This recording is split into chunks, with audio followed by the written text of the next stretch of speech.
This presentation is brought to you by Smoooth Productions.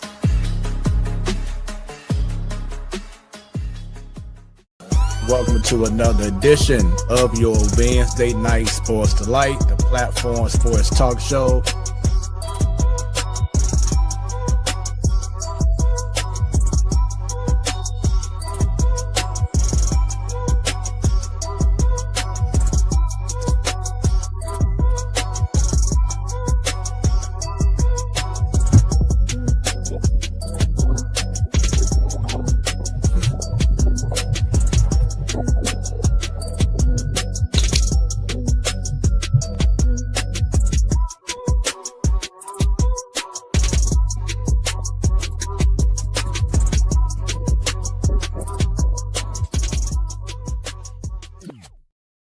What's happening, everyone? It is your boy Smooth, not with one, not two, but three O's.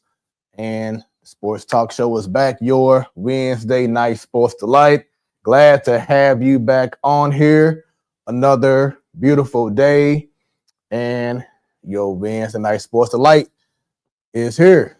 So I need everyone right now to go ahead and spread the word. Let everyone know that the most consistent, most engaging sports talk show in the game is available, is live right now. We on all the social media. Just go on Facebook, go on the X, go on Instagram, and just put in the platform sports talk show. And make sure y'all give us a follow on all them social media networks. Make sure y'all go hit on YouTube, like and subscribe. Click on that bell so anytime we go live, you will be notified. And if y'all want us to come out to your event and do a live show, or maybe get some good on the spot interviews and do some fun things in regards to what you're doing sports wise, shoot us an email at platformsportstalkshow@gmail.com. And also, if y'all know someone that will be an incredible guest on the show as well, do the same thing. platformsportstalkshow@gmail.com. And outside of just seeing our beautiful faces, you can hear our voices on Hot 365 Radio, where it's always hot. High definition.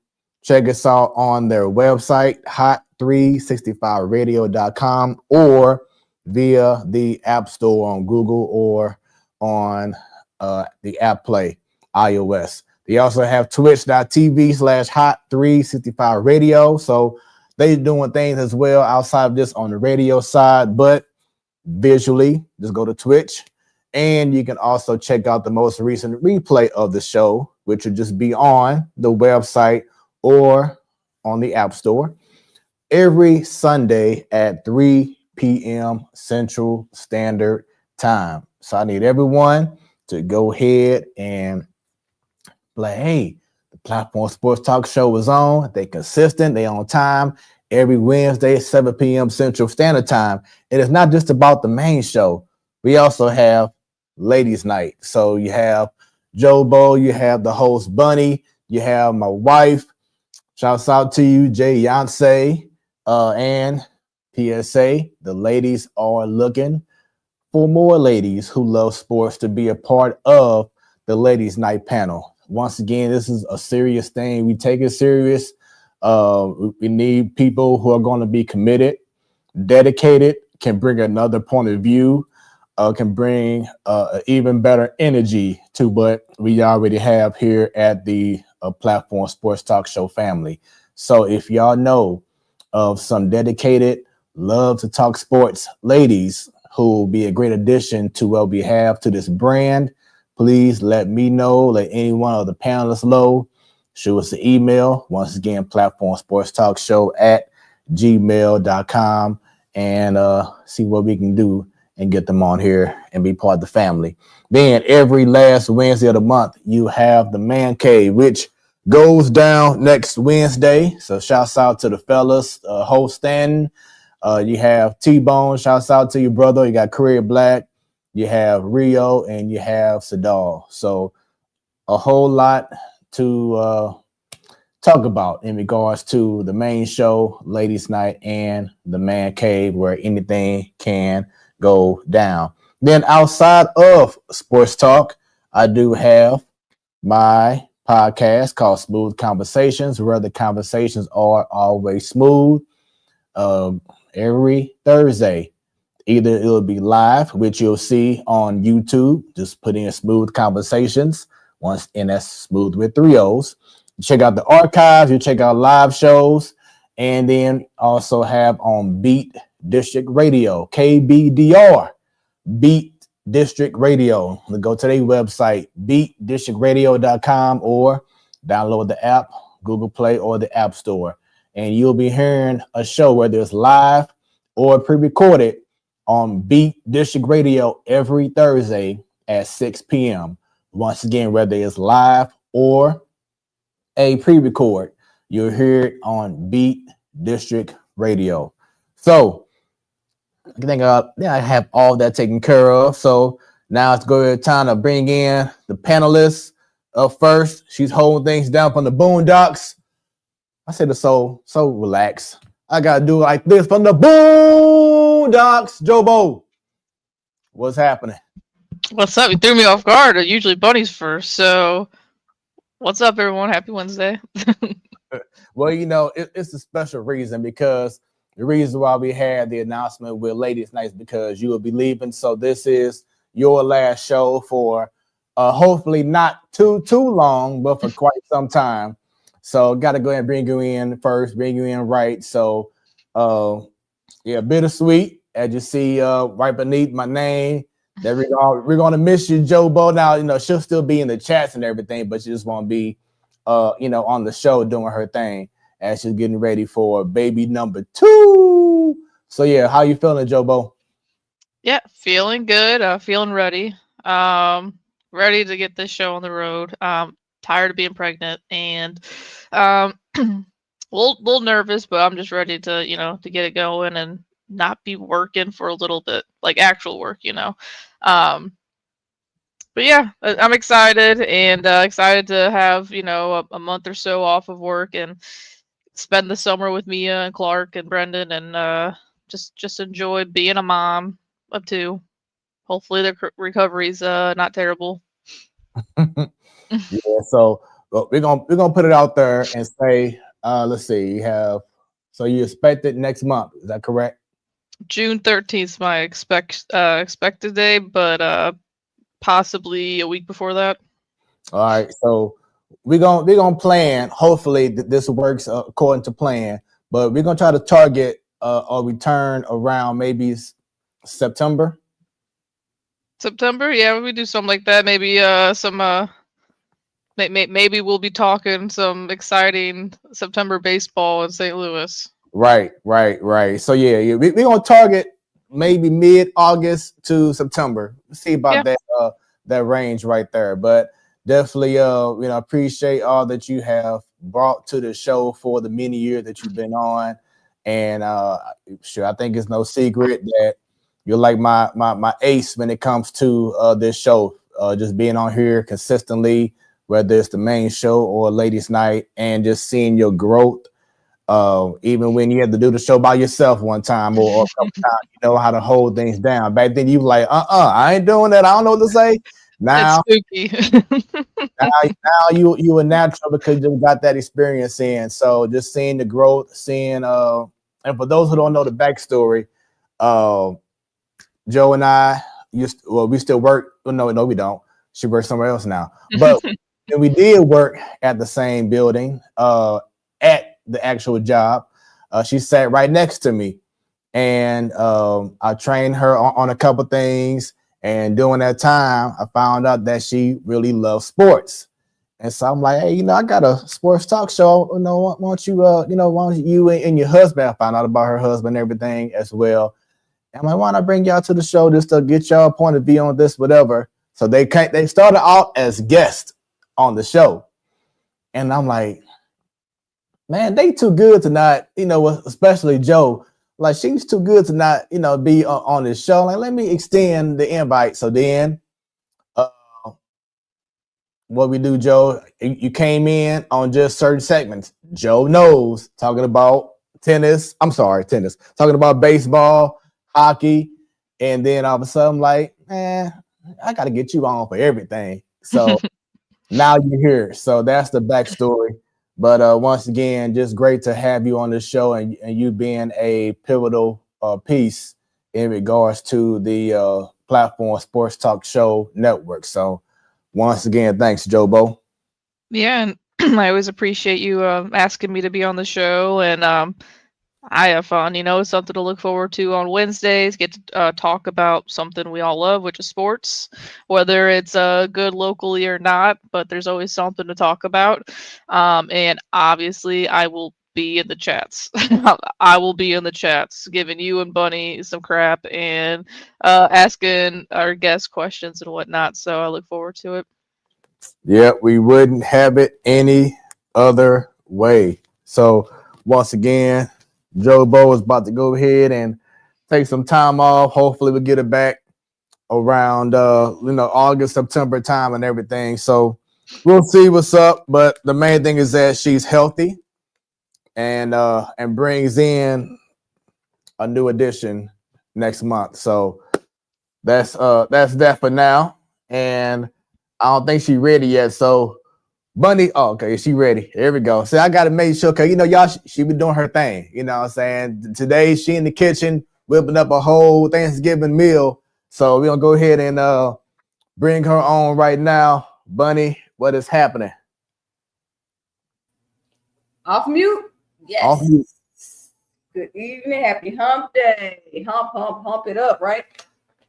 Yeah, what's going on with me? My hair reflects the day I've had, but hey, I'm still here, right? What's up, y'all? Though? Pardon the background noise. He said I'm doing a lot of stuff in the kitchen. I'm just preparing one meal. But anyway, Jobo. So we got one night with you, and then 3+ months without you. So I'm going to try my very, very hardest in your honor to be positive Patty about your card. Okay? Okay. I'm worried. I'm worried about the show tonight because, my gosh, Twitter or X it's melting right now. The Cardinals lost their first series in about a month to the best team in baseball. So we'll get into that later. But my goodness, you would think they've been losing all these series for a month. So right. So hopefully you're not too negative tonight. No, remember, I'm going to be positive Patty just for you because it's our last night for a while. So I'll give you that. So when Smooth throws something negative, I'll be like, of course we can't talk like that. Got our lovely Redbirds are going to surprise us and everything's just going to be all flowers and sunshine. Like BT says, sunshine and lollipops. Right. Here we go. All right, so I need everyone to make sure that y'all go ahead throughout the evening and hit that like and, show us some love, subscribe, leave comments throughout the whole show as well, because we have a whole lot to discuss and we're going to have a good time doing that. You know what I'm saying? Let me do this real quick and add Bunny back on. There we go. Yeah, so once again, leave comments, like, share, because this show is even better when we have more people tuned in and engaging with us. Give us your viewpoints, give us your thoughts so we can end. And also, you'll see something different this evening for those who've been watching the show for quite some time. But when you leave a chat, a comment in the chat, on the bottom right of the screen, it will start showing up right there, kind of like when you watch on Twitch, how them gamers be having things going on. You'll start seeing your comments right there. And if I love the comment, if it stands out, then it'll show up big on the screen as it normally has in the past. So more innovation with technology, and I'm all about being innovative and adding new things that going to be good for the show. So once again, leave comments, leave questions, and keep it sports related, and have a good time with it on your Wednesday night sports delight. So let's get right into it. First thing I want to discuss on behalf of the Platform Sports Talk Show Network, We are in St. Louis. Well, majority of us are in St. Louis. Some closer to the city or around the surrounding areas. And if you don't know what happened recently, had a tornado this past Friday that affected a lot of the inner city and even around the Clayton area as well. So we just want to give our thoughts and prayers for those who saw the show way back in March. My house had suffered a little bit of damage from the 314 tornado, and the houses right next to me and two houses down, they were just both very, very damaged. And the house next to us actually needs to get taken all the way down and rebuilt. Like, that's how bad it was. And we were like just this close from being just like them. So our condolences to all those who have been affected by the tornado in the city and the surrounding areas at this time. It's going to be a long process. It's not going to be anything just like this. It's going to be a very long process. And I left a video of me using my drone and taking it around certain areas. You go to my page on Facebook or on Instagram and just put in Smoooth Productions, and the actual video went viral. So a lot of people have been watching it and they have been touched by the music and the video that I did. So check that out when you get a chance, because when you see it in person, it breaks your heart because of just the seriousness of what you see in areas that, from schools to churches to homes, businesses. Just so many people have been affected by what went down last Friday. So our prayers up. Start off with you, Bunny. Where were you when the tornado was in effect? I was on my couch working. I worked from home that day, and coincidentally, my job's the headquarters is in Clayton, so that definitely would have been scary if I was in the building, because it definitely hit near there. But I actually was getting contacted by my cousin. Why are my glasses so crooked? Y'all can't even see myself. I was contacted by my cousin who stays 2 hours from here in Marion, Illinois. I'm like, everything's good. The sunshine outside. We good over here. And then a couple hours later, it started raining where I was at home, but typical storm, but it wasn't long. Then, got text from family outside of the St. Louis area. Everybody okay? Y'all okay? I'm like, yeah, I heard it's storm. We good. Then I heard about the tornadoes. And then I didn't realize how bad it hit the north side. And man, my parents stay north side, but they're deep north.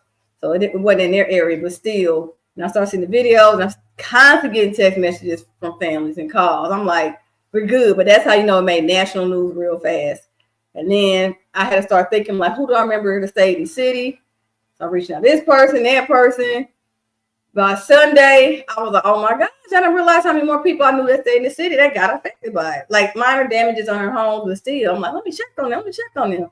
Because I'm not keeping up with Facebook a lot. It's just, multitasking. So I'm just saying stuff here and there. But anyway, I saw your video footage as well. And I was like, yeah, crazy. Like, we just survived 314 day. I had a little minor damage from that windstorm or regular storm, you want to call it. But to ever think a tornado to come through the city, like all these buildings, all this, like, you will really rarely hear a tornado coming in urban areas. It's usually outskirts where a lot of open land, where the wind and pressure can all build up to make a tornado, not where there's populations of people and houses. And here we are. But St. Louis is resilient. I love my city. We're going to get through this. I mean, I'm just love to see all the outpour people have been coming out supporting, physically, financially, local people, out of town people. So we're resilient. It's going to take a while. When I'm talking about I can see this taking well over years for it to even be built back up if it can. But again, we'll get through this. I hate to see people displaced, people still trying to piece their lives together. It's a lot. But again, we're resilient. St. Louis, hang in there. We will get through this. And all I know is it can only go up from here. And Jobo, your thoughts, where were you during the time of the tornado? it's weird. So if we were at home, we probably would have, because I know like lost power and all that good stuff here. Nothing like it was 314 day, but um, we were out roaming around because it was my birthday. I had an appointment, and then for my birthday, Mia wanted to go to Kids Empire. Buddy, I don't know if you brought the girls there yet or not, but it's a fun place for them.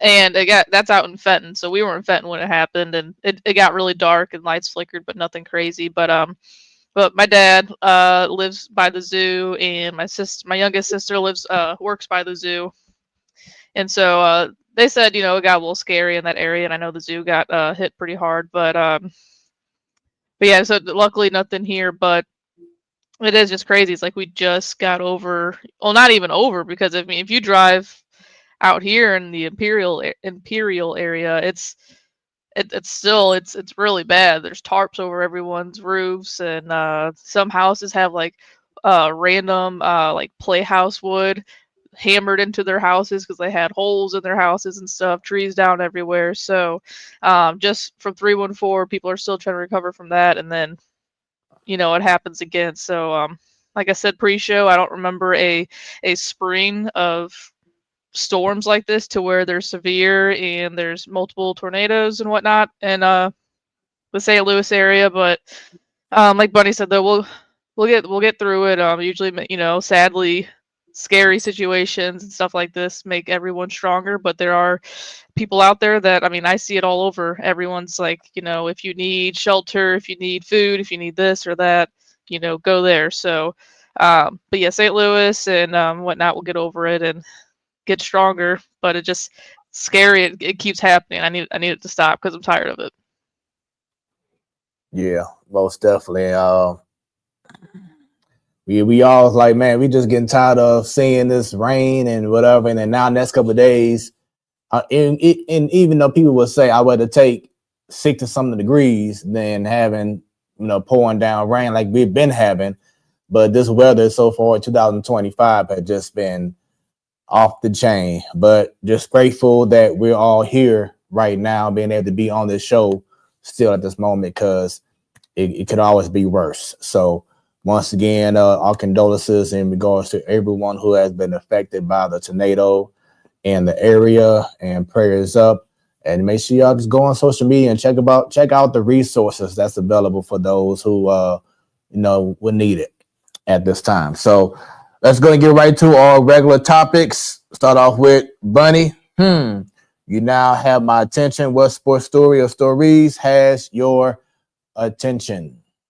Of course, it's the NBA Western and Eastern Conference Finals. More specifically, the Western Conference Finals. My nephew and I were going back and forth because I told him when the Nuggets and the Thunder were doing Game 7, I said, I already know the Thunder are going to win, and they're going to win the Western Conference Finals. I talked about Smooth's favorite player on the T-Wolves, Rudy Gobert. Favorite, hands down. I know that's one of his favorite players. And I was like, he showed up for the previous game. I know if I'm going to get my joke or not. I wish we could rewind the tape from last year when we talked about Gobert playing. Anyway, so with that, though, the Thunder, that youth, y'all, that speed, T-Wolves got throttled in the first game. However, of course, they're going to come back. I see this series going 7, but I still see the Thunder prevailing. So that has my attention because that, and of course, SGA from the Thunder got MVP. Because again, my nephew and I were debating about that because he thought it should be Jokic. I said Jokic got it last couple of years. SGA should have got it last year to me, but he got this year. So SGA got it, MVP. Congratulations to him, and that had my attention. Joe Bo. The one is I have two of them. One is we didn't talk about this last week, and another has happened since. But the firings of managers in Major League Baseball. I don't think we talked about it. At least I don't remember. But the Pirates fired Derek Shelton. The Rockies fired. Can't think of his name, but he's been there forever. If you remember, Smooth pointed out. And then the Orioles finally, I'm not saying finally because it needed to happen, but something had to happen with how bad they're playing. But they But fired, yeah, but Black.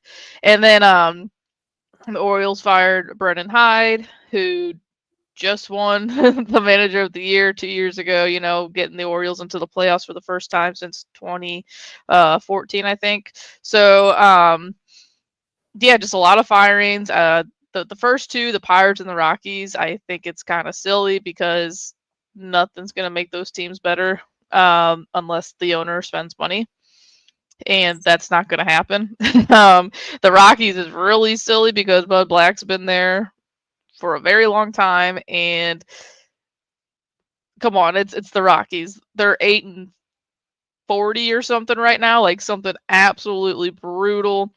And if you guys remember the White Sox with the worst record in Major League history last year, the Rockies are 100% going to pass that up. And then the not White Sox, the Orioles, they fired Brandon Hyde over the weekend, and like I said, it's not on him. He made like some questionable, you know, moves here and there, but the front office didn't do anything. Everyone knew they needed more pitching.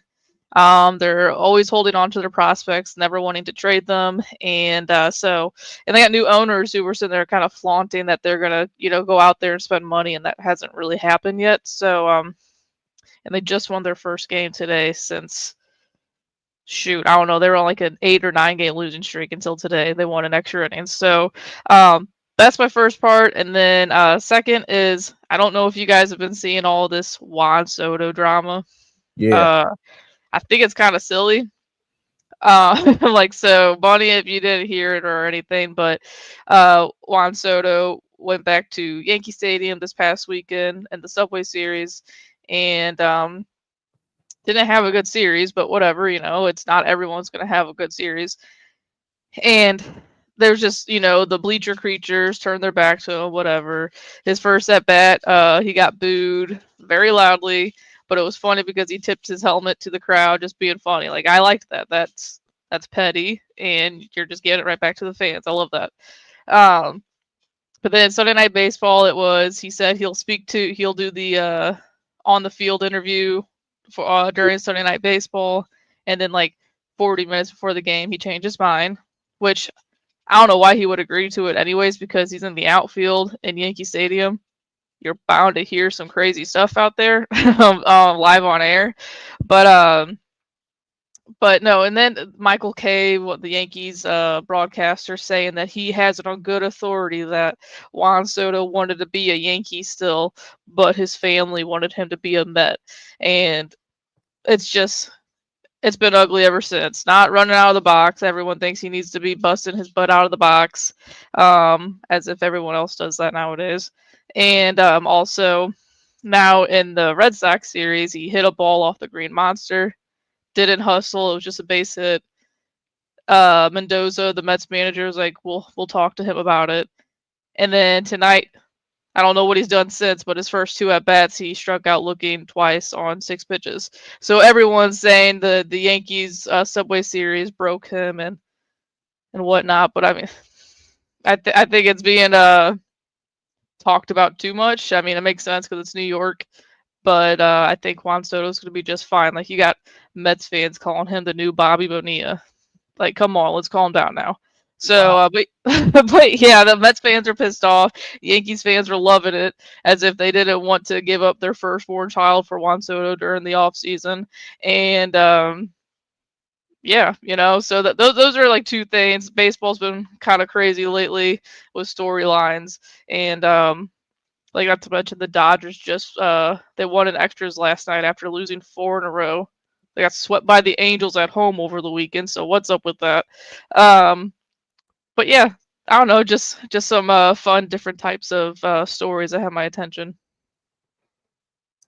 and I would say for me, I just found out right before the show that Colts owner Jim Irsay passed away, 65, I believe, years old. So our condolences to him. But man, it's a few things I want to address, but I'm gonna say one of them for later on.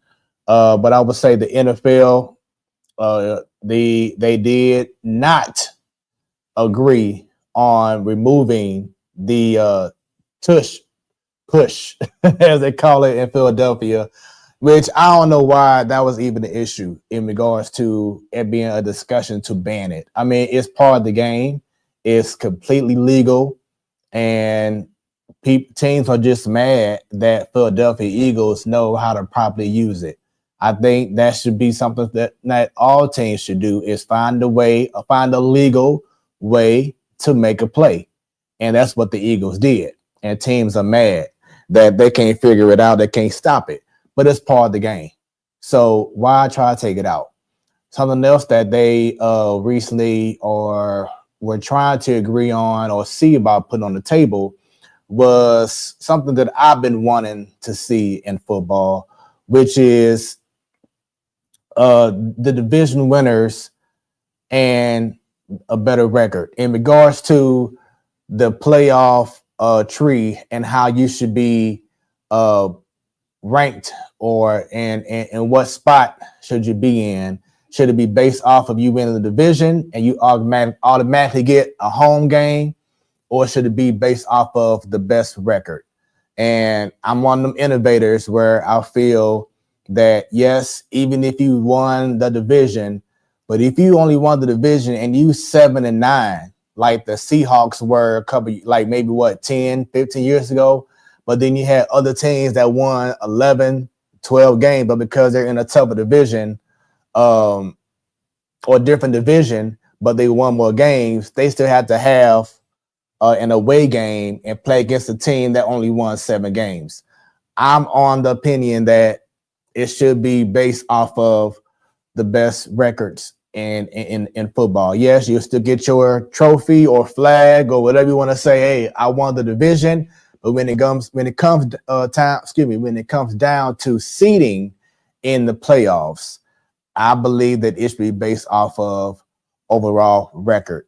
With that being said, what are y'all thoughts on that, Joe Bo and Bunny?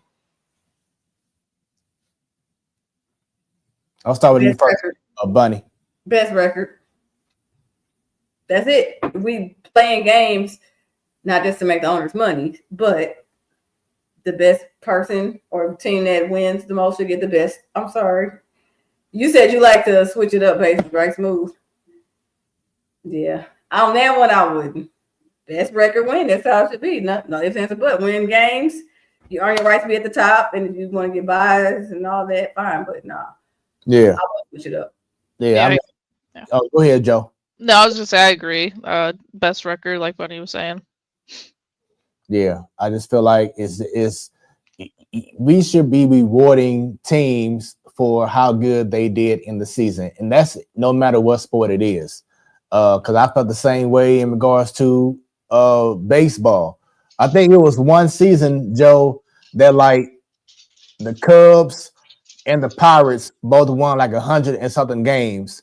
We won 100. Pirates won 99, and Cubs won 98 or something like that. 2015. Yeah. But the team who didn't win the division had to go ahead and go into the wild card. You know what I'm saying, and play a road game, except for playing a home game, and the team that they're facing lost more games than you did. You know what I'm saying? So it just doesn't make sense. It just reward the team that has busted their butt throughout the whole season to get to the best, spot in the playoffs. Like I said, you still get your praise. Hey, we won the Central. Yay, we won the Western Conference, whatever it is, division. But when it comes to seeding, just put the best record out there and go from there. That's just my 2 cents. The last thing, which I'm still kind of about, is NFLPA agreed to allow players to participate in flag football in the next Summer Olympics that's going down in LA. I'm on the fence about that. Because you're talking about NFL players who are going to be taking some time to be playing flag football. Now, granted, you have the Pro Bowl, after the season, or pretty much in between the conference championship and the Super Bowl. But you're talking about just even higher risk.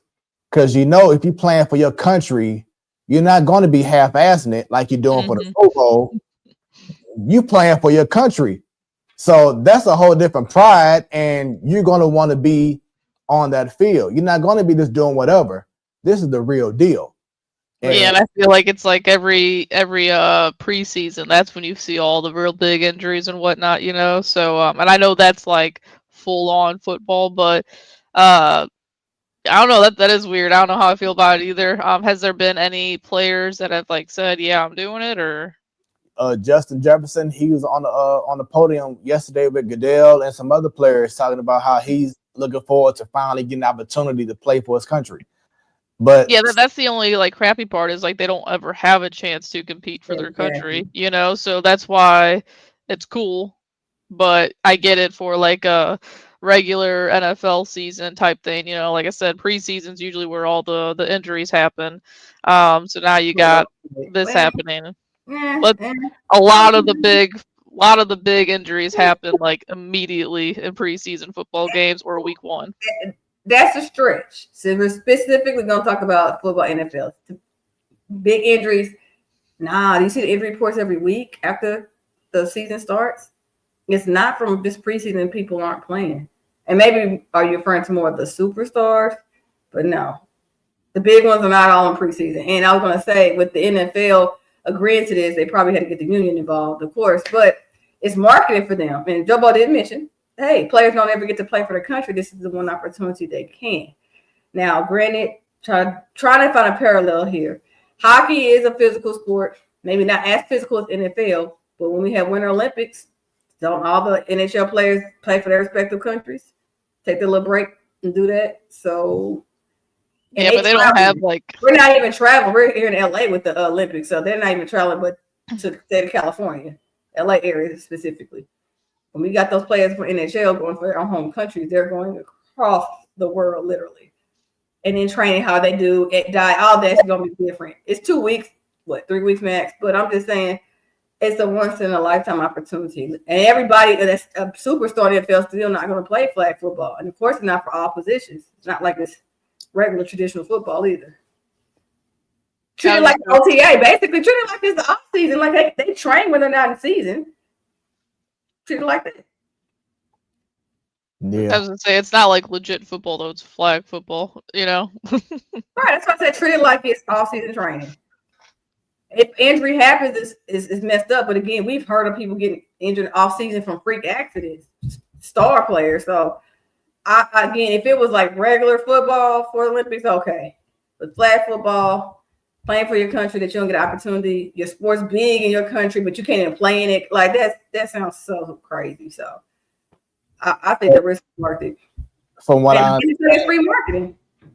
So from what I understand is that only one player, from each team can be on the roster. So you can't have 2 Dallas Cowboys players, no matter if it's one on defense, one on offense. They can only have one representative to be on the team. That's what I'm hearing as well. I'm about right. Because with regular 7-on-7, is that flag football set up the same way, 7 players? I believe so, because I want to say 3 or 4 people on the 3 people in the interior.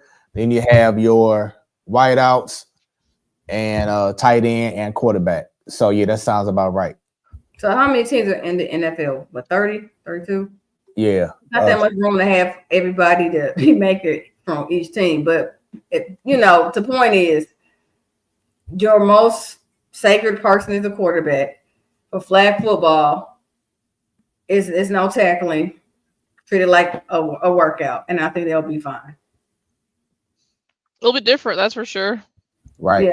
Yeah. Seeing that. I mean, I'll watch it. Shoot, I watched the basketball Olympics, so I'll definitely watch the football Olympics. It's going to be different. The archery one when they had it for stuff that we usually don't see. Did you watch that too for the Olympics? Yeah, I remember the one. They had a dude out there looking like an Avenger, like the gun shooting ones.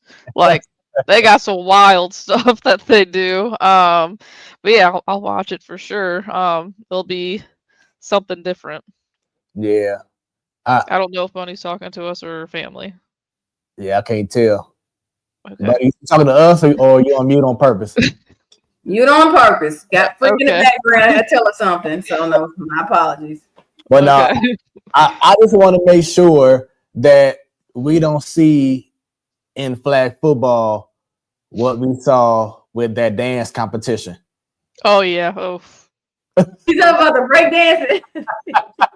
yeah. That was bad. That was bad. As long as the other countries that are participating don't diminish what football flag or regular American football looks like, we should be fine. So then maybe they'll leak some tapes of what the other countries that are participating are looking like to make sure it's not going to be trash. All right, so let's get right into this topic that I've been looking forward to getting into. So, baseball related, the Cardinals. There have been years and years since this man was the superstar of the team, Albert Pujols, and we all know what he brought to the team. As soon as they realized, oh, wait a minute, he's the star. We got one here, and for what? 11, 12 years, maybe 13 because he came back. He was that dude. And ever since then, we have been wanting to have someone else to be that guy. I've always said since the beginning of this show, since Pujols left, who is that guy that when you come to St. Louis, when you coming from driving in from out of town or on an airplane and you start seeing billboards, so when you start getting lower, certain teams or certain cities have a team that has that superstar that you say, welcome to welcome to Ohio, welcome to LA, welcome to whatever. And we've been wondering for the longest time who can be that superstar. Now, after Pujols left, we had Matt Holliday, but he wasn't like a straight superstar. He was just a good guy, but he wasn't a superstar. We've had the likes of Paul Goldschmidt, Beltran for a couple of years. Oscar Taveras was supposed to be that guy. Arenado was supposed to be that guy, or we were hoping he would have been that guy. So right now we just really have been in a funk in regards to having that go-to player, that superstar. Jordan Walker, as of this moment, has been a disappointment. He's still young, we know. Hopefully he can grow into it, but he's not taking that similar path like Acuna has or like Fernando Tatis Jr. and Yordan Alvarez and guys like that. So he hasn't taken the mantle and done his thing. With that being said, I know, trust me, disclaimer, I know it's early. However, do we feel that this person right here has the potential to be the next superstar for the Cardinals, and that's Ivan Herrera? The guy, when he comes up to bat, for the first time in a long time, especially for me, when he comes up to bat, he brings a fear. And that's a fear that this team has not had in quite a long time. Now, granted, the MVP year of Goldie and the great season of Arenado, granted, Pujols was right there with him as well. It was like, okay, a little bit of fear, but in his early, 2.5 seasons now, Jobo, all this dude does is hit. He just hits. He comes in with the plan. He's intentional, and every swing is violent. He takes great pitches. It doesn't matter if it's a righty or a lefty. He hits the ball opposite field. He has a certain flair about his game and energy. Ivan Herrera, are you seeing that this can be someone that the whole city can be behind and say, man, the Cardinals finally have their star? I'll start with you, Jobo. I mean, everything you said I agree with, okay? But maybe it's the too early part, which you already mentioned, but maybe maybe's my answer. Especially if he's just gonna be a DH, then no. Because I don't think you can just have a superstar DH, but But no, he's definitely one of my favorite players to watch on the team right now. He takes good at bats. He's someone that you feel confident when he comes up that he's going to get the job done. He's going to get that run in, or he's going to be on second base. And he does have that flair, kind of that swag a little bit, which I like. I think it's more of he's in a group of guys that could be a potential of just what makes this team exciting for years to come, which is, like a mix of him, Newt Barr, Wynn, Victor Scott, like that group right there is all those guys are really fun to watch, and I think they kind of feed off of each other, and that's what makes it even more exciting to watch him. Is they feed off each other, they pass the baton to the next guy, and yeah, I think it's more so of that, and maybe not just him individually, but I mean he's definitely been really freaking fun to watch. I thought he had one last night against Scooball too. But yeah, he's been really fun to watch. I'll say that. Bunny. Is he finally the superstar that we've been looking for to replace Pujols? Since you put that disclaimer in there about it's still too early, I don't know. He has the, as we're going to say, potential, but we have a few Cardinals that have potentials and they haven't lived up to it. So he has what you need, I think. But you mentioned that he's only a DH. Can you have a DH superstar? People rewrite the rules all the time. Okay. And these writers eventually, sometimes I think, will look past certain things. Some, I don't know if they'll look past only a DH person being MVP caliber, but he has what you need. So the word finally, maybe. So I like to wrap it up and say maybe. And listen, I understand Shohei Ohtani is a DH right now, but he also swipes 50 bags and hits 50 homers, and he's going to pitch again at some point, So just for people listening, I'm not an idiot. I know Shohei Ohtani is the superstar of all of baseball, and he's a two-way player. So but he's going to be a two-way player again at some point this year. Right. And again, Herrera's not going to hit 40 plus, and he's not going to swipe 40 plus. So that's some other good numbers to still be that superstar we need, though. Yeah. I mean, I still don't think he's like. What's funny though, real quick, Smooth, is Brennan saw this tweet. I'm just gonna say tweet. On X about how, I don't know if you remember, during the off season, people were talking about. It's funny to think about now because of how good Herrera's been this year. But possibly trading Nato to the Red Sox, and Red Sox fans are like, why are they just throwing Herrera too? It's not like he's that good, and Right. just be a good defensive catcher. He can kind of hit a little bit. He'd just be a throw-in. Right. Where would the Cardinals be right now without Herrera? Man, you can say that about a couple under people. 500 again. How about that? You could say that about a couple people. Where would they be without this guy? But Herrera is a really big one of like, really, where would you be without Ivan or whatever he wants to be called now, Herrera? But yeah, I just he saw that on X, and I was like, yeah, what? Red Sox fans are crazy. They think we're delusional. So let me take y'all back to the latter part of the 90s, I believe. Dodgers, Mike Piazza. He was a catcher on paper. Yes, he was a catcher, but he wasn't a traditional catcher. But he had a bat. I think Herrera could give you all those vibes. But except he's a good catcher, but he still has a bat. A catcher that has a bat, basically. Y'all thinking he could do something like that, or? No, not in this generation. Okay. The game is different. And speaking of generations, going back to the whole DH talk. Now, I can see him eventually going to the outfield and being like, a corner outfielder. That may be best for him because catching is not going to be the one that's going to pay the bills for him. It's going to be his bat. But going back to the DH, I think about David Ortiz. He was a legend. And there we go. The very first chat on the screen, as y'all can see. There we go. Shouts out to our favorite fan, Miss Dub. Says, that is hard to see. Where? You know what? It's weird. That's and I have 4 eyes. She's usually on Facebook. That's on YouTube. Right. But And like I said before, if y'all can't see it so small, then boom, there you go. That's what I need. 4 eyes, I still can't see. Come on, y'all. Thank you. So, like I said, going back, the show, we're just always innovating things, and found out about the new addition of having the chat shown on the screen.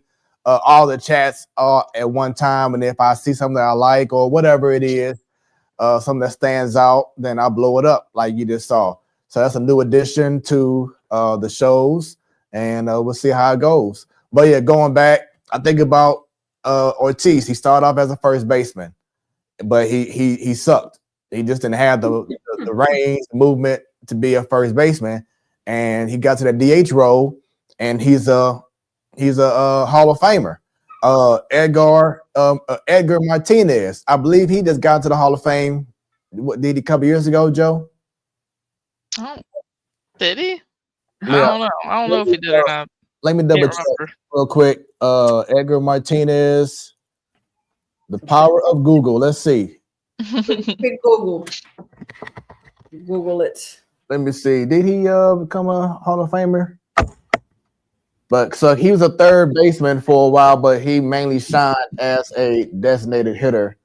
So maybe he hasn't. Let me see. I was gonna say probably a Mariners Hall of Famer, but I don't know if he's a baseball Hall of Famer. Yes. He was inducted in 2019. Okay. There we go. And like I said, for the majority of his career, he was a DH. So I feel like as long as you got that bat, that is, like KG says, anything is possible. So, I guess my only thing though is like, just as for the Cardinals as a whole, is there's a lot of guys right now with this team that can be your DH. You know what I'm saying? Like, and everyone says it will all work out somehow. Someone always gets hurt, or it'll work its way out. But we either have a lot of outfielders, or we have a lot of first base options, or we have a lot of DH options. So, and it's not a bad thing to have a lot of good players, obviously, but right now, and Nolan Gorman was not having a good year. He's not. That's just how it is. But he's never going to have a good year if he's not playing. And now that you have so many options with DH and second base and third base, it's not going to happen. He's not going to play. So I don't even know why he's still up here right now, because Jordan Walker's going to have more opportunities to play in the outfield. Nolan Gorman plays second, and in the random day that Nolan Arenado takes an off day, he could play third. And you're not going to put him in DH over Herrera. That's not going to happen. So, yeah, it's just there's just a lot of pieces, and not enough positions to fill. And that's why I go back to it. If your best player, your best hitter is someone that just has to be a DH, I mean, sorry for whoever else is trying to get that spot, because you're just not good enough. That's the reason why Herrera. Well, no, the main reason why he's in it, because he can mash, and he just can't throw a ball to save his life. So that's the reason why, because they want to make sure that his bat is in the lineup. The DH is there because it really means that it's your best opportunity to have an additional bat in the lineup that may not be able to be on the field, and he is the perfect solution for that spot. So that's why it's crazy. Is the off season with Nato is like, if he was traded, it was a whole domino effect. Yeah, Nolan Gorman's either playing third base every day, or Thomas DeJacy's up here playing third base every. You know what I'm saying? Like, it's him not being traded. And again, I do not blame the Cardinals for this, because they genuinely tried. They tried, and Nato vetoed a trade to a team that he said he'd like to go to. It's it was weird, and maybe he still gets traded this year. Max Muncy's not playing great for the Dodgers. Maybe Nolan Arenado still somehow makes his way to the Dodgers, but he ain't either. That's the problem. He's got a lot. His numbers are night and day better than Max Muncy's right now. It's really bad. Yeah, it's bad. But but yeah, I'm just saying, like, if that was, like you said, it was a whole domino effect of him not being traded. like if he was traded, this is like a whole different conversation of like how the lineup looks and this and that, and but And recall doing opening day, before opening day, I think we had a conversation, and I said, and he may not admit it or say it out loud right now anyway, but Nolan Gorman has to be pissed because he was under the assumption that he'll be playing third base every day because they knew, well, he thought in his mind that Nato would be gone. Right. So everybody thought that though. So can't fight against him. Did you see that picture last night? What happened? It was after Ali pinch hit in the 9th inning. He pinch hit so he did Burley for someone, and then he did someone else, I thought. Yeah, he put in which a lot of people were questioning this move, but he put in he took out Scott to have Pozo bat, and then after the inning, he put in Burleson for because it was. You know what? It might have been Pages actually, because Pozo was today. It might have been Pages got his at bat and he stung the ball, lined out, with runners in scoring position. Right. But anyways, it was a picture of like Pages like upset going back to the dugout, and Gorman was right behind him, just looking pissed because it would have been a good spot for a left-handed bat to get in there to try to do something, and like he's your option right there. So I don't know. I'm sure he is. I mean, I would be upset too. But I mean, he's also, whenever he does have the time, he's not showing that he's made improvements. So I mean, obviously he needs consistent at bats to show that, but he's getting what he's getting right now, and it's not looking good. So that's why I think he's just a guy. He needs to be in AAA. And I said, I think 2 years ago, he probably shouldn't even be here in this organization. He trade him when you could for pitching, but you're not going to get anything from him now. So, and that's what Miss Dub was asking, is that if Arenado went to the Dodgers, what would the Cardinals get in return? You're not going to get much. And I mean, and right now you're definitely not going to get any pitching from them because the Dodgers need pitching. I don't know if you've seen the Dodgers, their rotation and their bullpen woes that they're having. I think all of their freaking minor leagues are up right now trying to pitch. So I don't know if you really get much of anything, honestly. I mean, it's not like he still has a couple years with some money. Obviously the Rockies and the Cardinals are paying some of that, but you'd probably get a low A bat maybe. I don't think you're getting anything significant. Which I don't think you're probably going to get anything significant from anyone for Nato unless he goes on an absolute tear. Yep. So that's it right there. Going back to, once again, your thoughts, Miss Dub. If you've been watching Corner Baseball, we're talking about this man right here on the screen, Ivan Herrera, and the Cardinals finally have their superstar that we've been waiting on since Pujols. And we're not saying that he's going to do the same thing Pujols did and, get 40 home runs a year, be MVP. But you never know. But we're not saying he's going to do the exact same thing. But do we have someone that we can be like, you know what, I want to go to the game and see this man play and know that he's going to deliver every time he comes to the plate. And if he doesn't deliver, it'll be a shock. We've going through a lot of players that we see him up to bat, like, oh, here we go. He gonna pop out. Oh, he gonna strike out. Oh, he gonna ground out, double play. But with him, it's like, what's gonna happen next? And we haven't had that feeling in a long time. And maybe now, like we had last week with the conversation about that sun shining bunny, maybe it's in regards to having a superstar. Maybe Ivan Herrera could be that guy that we can all depend on. So we shall see. I know, Bunny, that you have to go ahead and leave very soon. So I do want to get into the expectations of the WNBA. The season started this past weekend.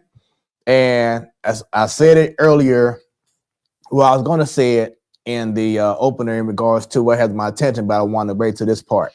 But the very first game of the season, the Fever versus Chicago, which means you had Angel Reese versus Caitlin Clark.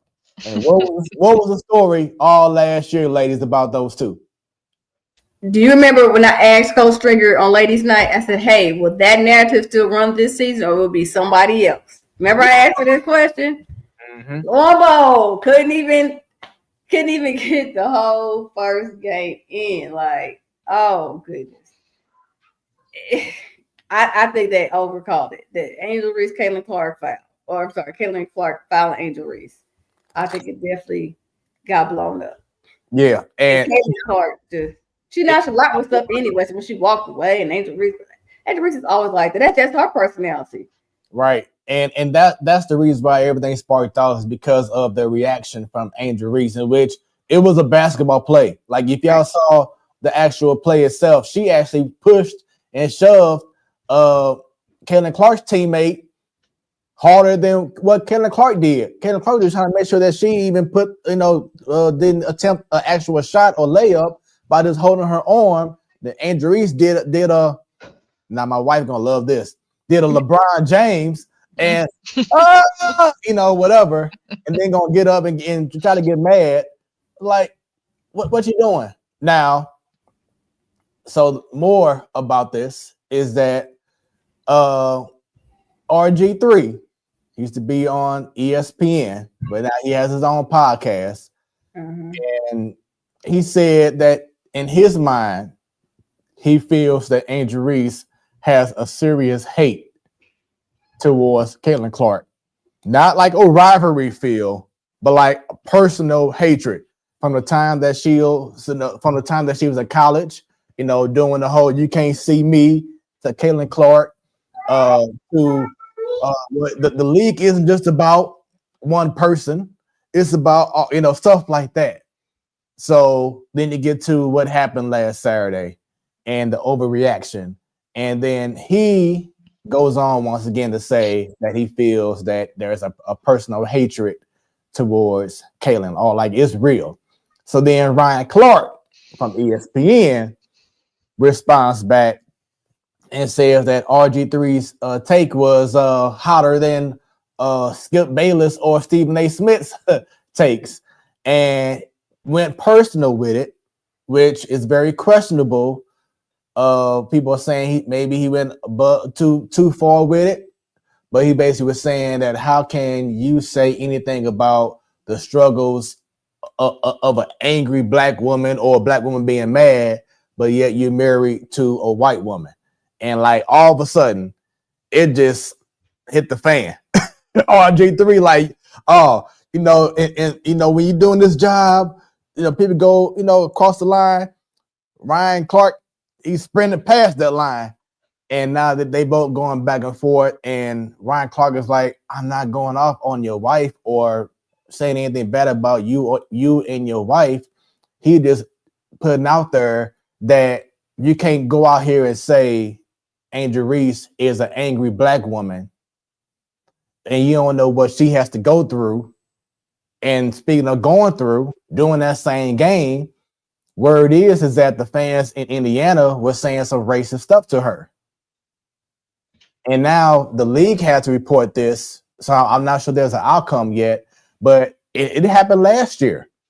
Angel Reese or any player, and I had to say this, any opposing black player that went to a Fever game, maybe the experiences wasn't that good because of this cult like feel that people have for Caitlin Clark and the Fever. So it's bigger than you trying to label someone an angry black woman.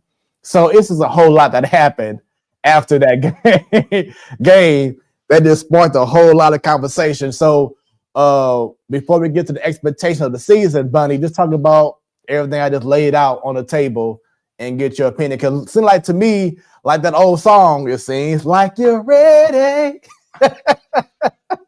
You done put out so much. I'm gonna try to remember. But remember, I gotta be positive, Patty, guys, and Jobo again. Well, That's baseball. That's baseball. Just talk. Just say what you're feeling, dude.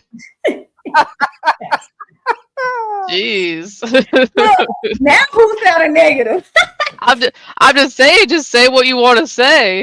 This is the WNBA, and I mean, none of this is ever gonna go away. Keep it 100.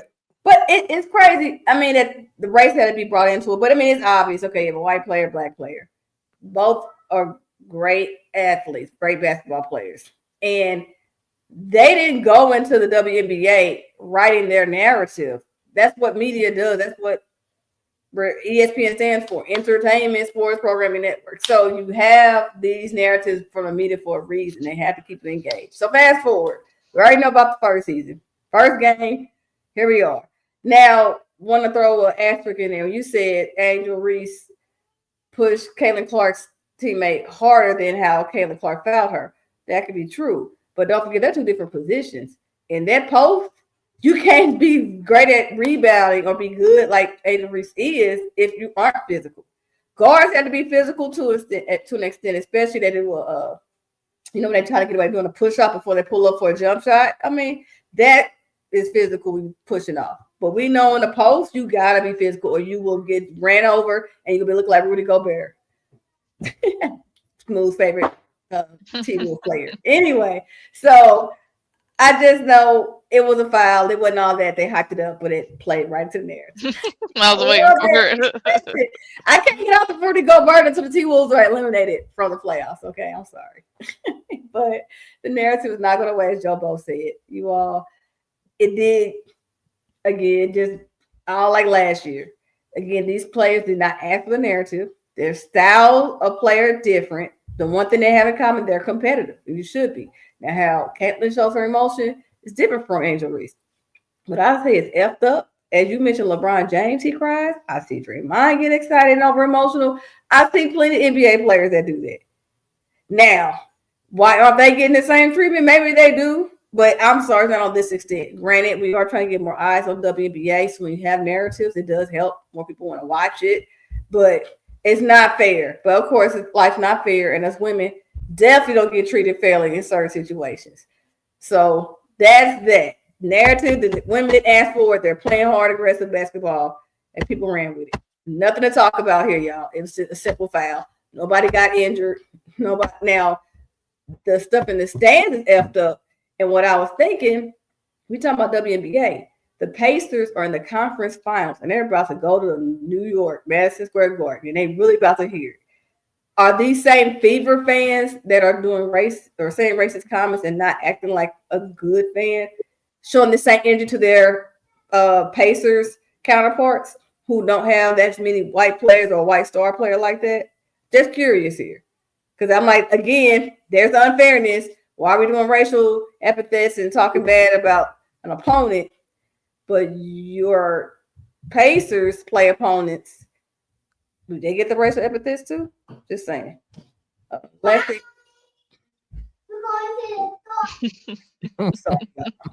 Last thing. Okay, yes, there's an echo in the room. Yeah. Last thing is the Ryan Clark and RG3. So in general, it's usually if two media personalities, doesn't have to be sports. It can be like the housewives or other reality stars, is talk about each other, have that little narrative all up in your scripts or unscripted shows, but children are off limits. Spouses, and they're adults. So when we bring the RG3 and Ryan Clark thing in it, whoo. Did it get personal? Did it get personal? Yes, but was it wrong? No. If it was like Ryan Clark said, I'm not talking about your wife. I'm just stating the obvious. You're married to a white woman. All right. So there's the racial thing again, y'all. It's two black men. One got a black wife, one got a white wife. And here we go. Neither one are going to talk about the black woman's experience, whether their mother's black or their wife is black, but they're going to go off probably what they've seen her can relate about how they're treated. Now that they're going back and forth, it's like, oh gosh. I agree with Ryan Clark is saying. I agree with RG3 saying he got personal. So there's that. But go personal, but he went personal against Angel Reese too. So it's kind of like he opened Pandora's box with that, even though it wasn't. I think he didn't think he was gonna get the clap back that he got. Let's say that. So maybe because he's used to his little world where people don't try to hold him accountable or other players, like, that's RG3. He gonna say what he say. Ryan Clark called him out. They back and forth. Ryan Clark ain't tell any lies either. And he has not just a black wife, he has a black daughter. RG3 has a black mother. So they have stories they can compare, but neither one walked in a black woman's shoes and forth what Angel Reese is enduring. But they trade blows now showing the macho side. But I don't know. It's not over. But I'm entertained, though. Again, this narrative has to be in the media unless we're not going to be tuning in and want to know. So it's working. But I just say, let these ladies play. This is only the first week of the season. We're going to have other stories they're going to run with. Like my girl Asia Wilson and them bomb shoes. I still want to get some of y'all. If y'all know somebody size 10 women, please let me know. I want them A1s. Thank you. And she out. I just had to look up Ryan Clark, and that's literally all the top stories is about him calling out RG3's wife and this and that, or I don't know, drama.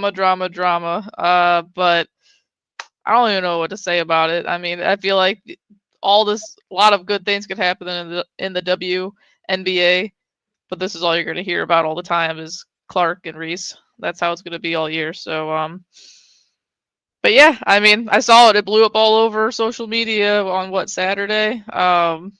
Every single page posting it, and everyone said it was.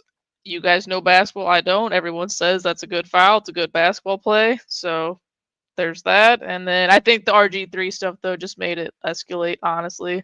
Because I saw the video. He's like, she has like a passion of hate for her, and said that I don't know who Caitlin Clark's teammate's name is, but Angel Reese had her fist going, and her Caitlin Clark's teammate was holding her back, and RG3 was like, if that would have happened, Reese wouldn't have a career anymore. And I mean, Draymond punches someone every night, I feel like, and he's got a career still. So I don't think that would have been an issue, but obviously it would have caused more headlines and whatnot. But yeah, it's crazy. It's like, this was week 1 or game 1, and they already got the Caitlin Clark and Angel Reese rivalry going at it again. So I'm sure there'll be more of it. It's going to be a long season, though.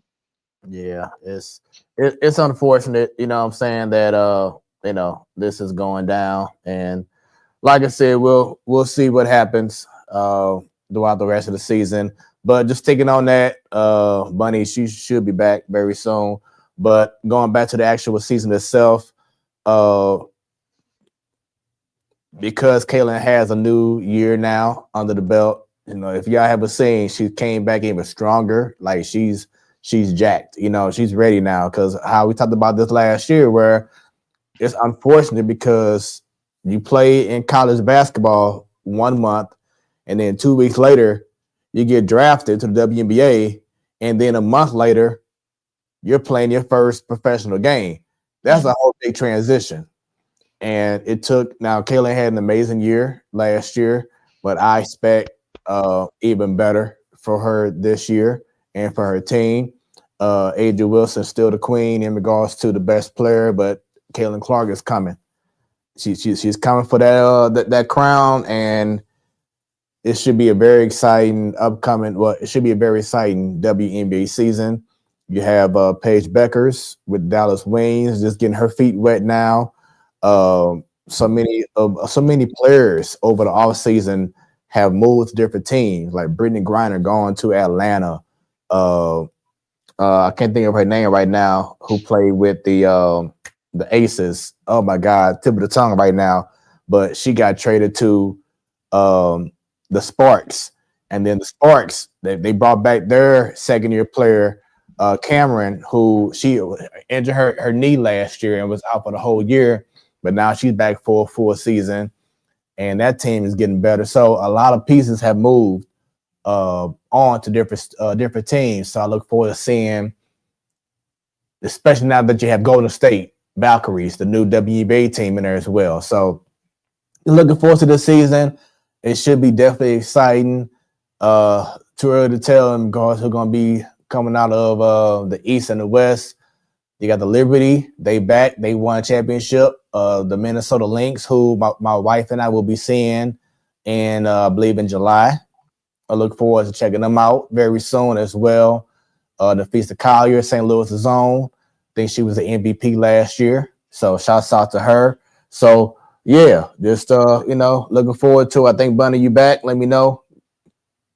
Okay, yep, she's back. Let me go ahead and add her back in. So Oh, did we lose everybody? I'm here. Okay. my bad. Bunny, give us your thoughts, Bunny, in regards to your thoughts with the WNBA season.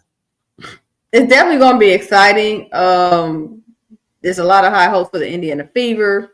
Of course, with Caitlin Clark on there. Atlanta Dream is Coach Stringer's like, that should be okay though. Who else?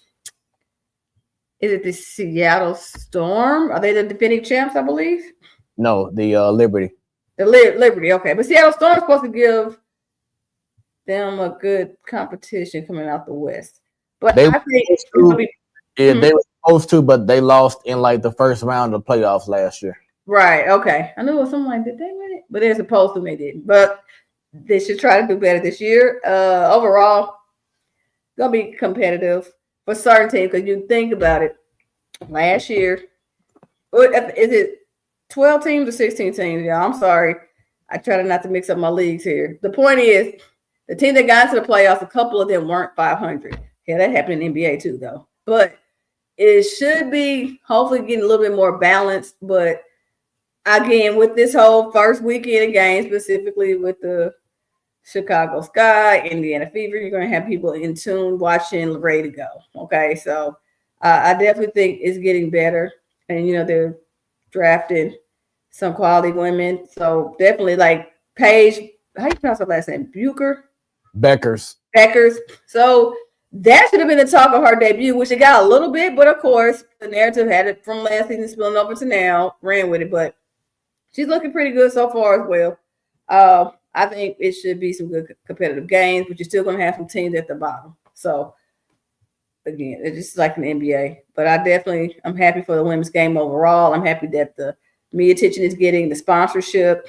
And I still want more teams to follow what the Las Vegas Aces did. Gave the women their own practice facility. All right? Definitely compensating them with the sponsorship. Like, I want more teams to see that. We see it's growing. We see the eyes are there. Marketing equates sponsorship and money. Let's get more organizations involved in that. And hopefully, even though Jason Tatum has to recuperate from his surgery, he still has his partners working in the background to get us a WNBA team here in St. Louis. We shall see. And the player I was referring to is Kelsey Plum.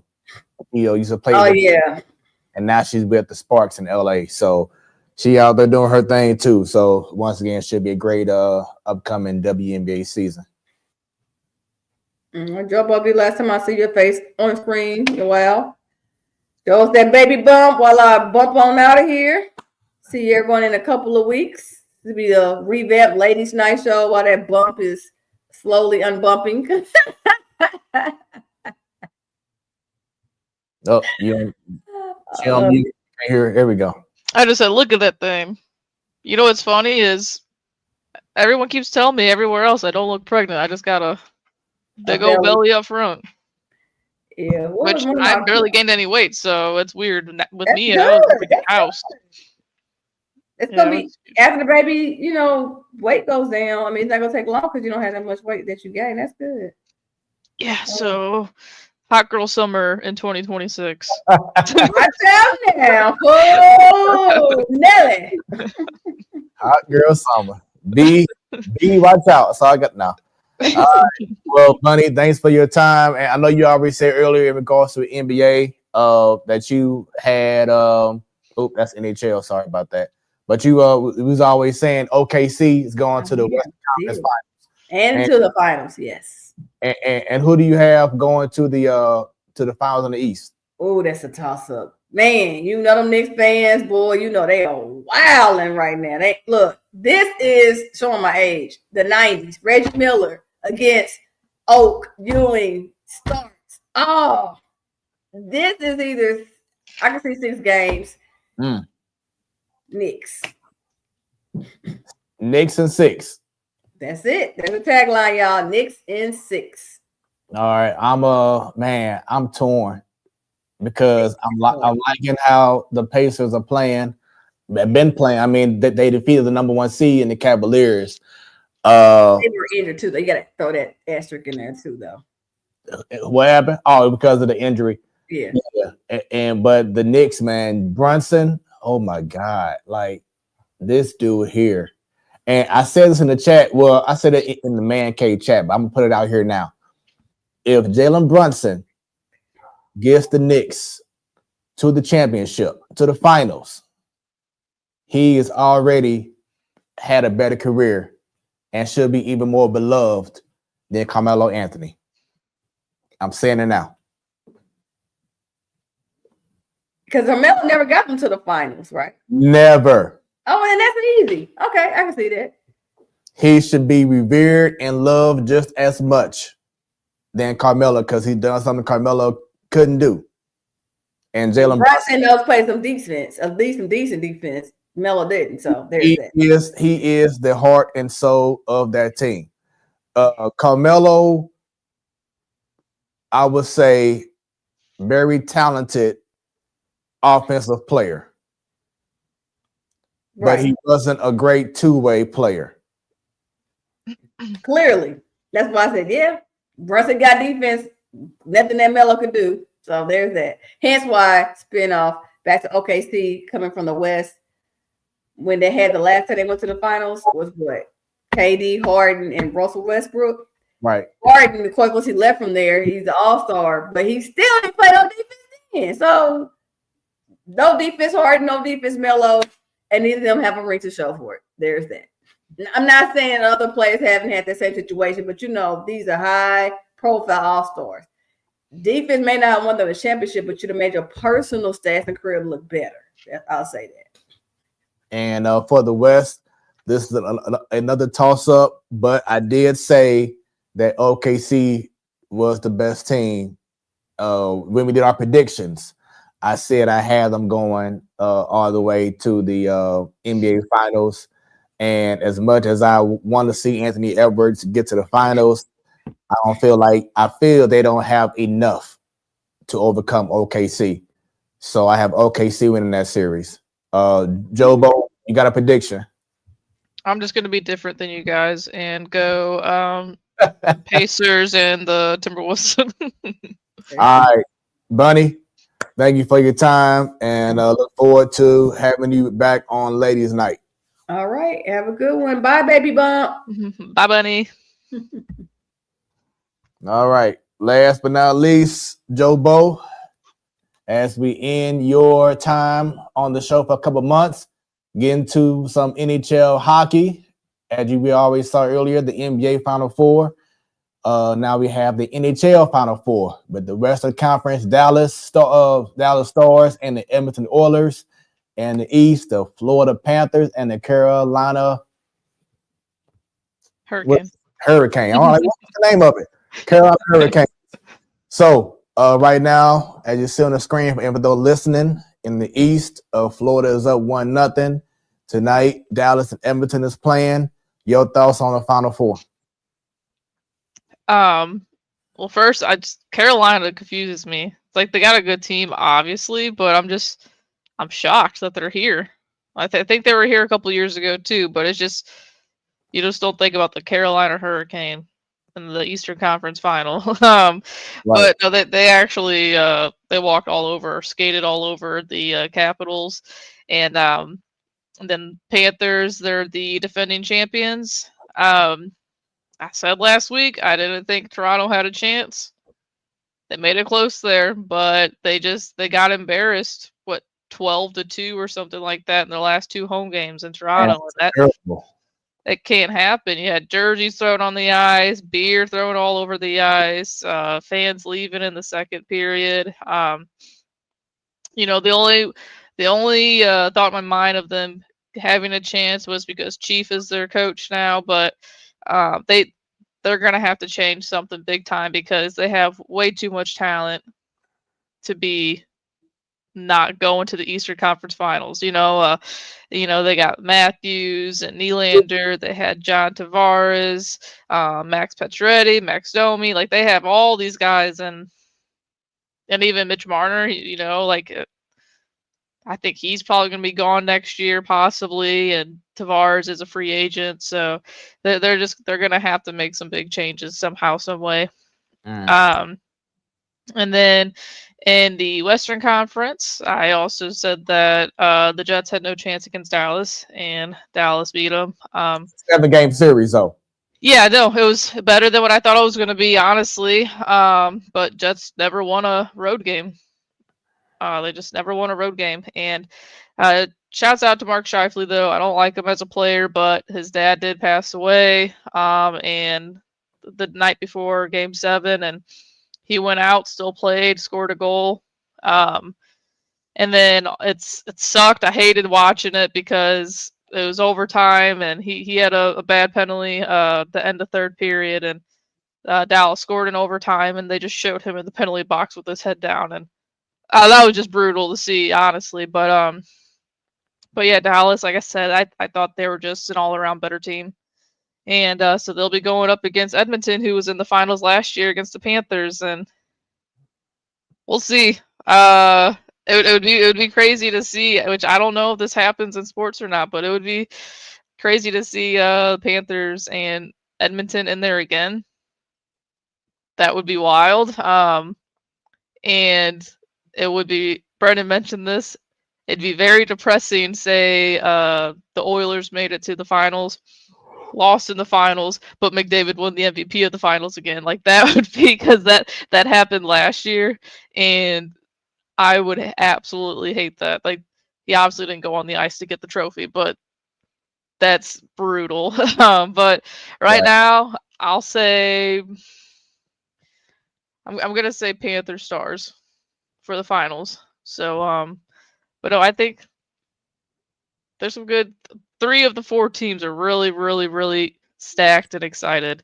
Like I said earlier, Carolina's one of those teams. It's kind of like that dragon picture where, it shows like all the badass dragons, and then the last one looks like a dork. You know what I'm saying? I'm not saying Carolina's that, because obviously they're good. They're in the finals, conference finals, but it just feels weird. It feels off compared to those other 3 teams. So, but yeah, I'm gonna go Panthers and Stars. All right. Well, with that being said, that is our show. Another edition of the main show, your Wednesday night sports delight, the platform sports talk show. Jobo, this is once again is it for quite some time, maybe to about August or September. So let you give everyone a shout out, your last few words, as you will not be seen on the screen for quite some time.